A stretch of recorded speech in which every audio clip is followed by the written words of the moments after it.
بسم الله الرحمن الرحيم.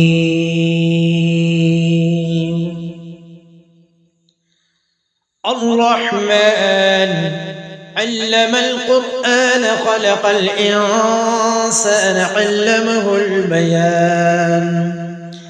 الشمس والقمر بحسبان والنجم والشجر يسجدان والسماء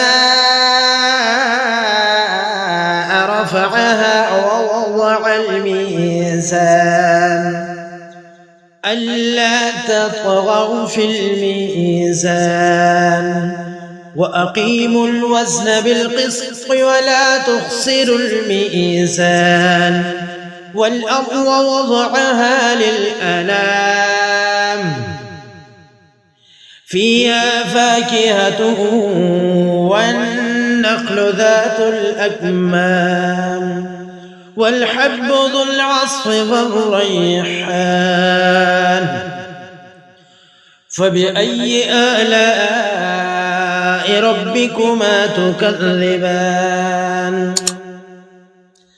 خلق الإنسان من صلصال كالفخار وخلق الجان من مارج من نار. فبأي آلاء ربكما تكذبان؟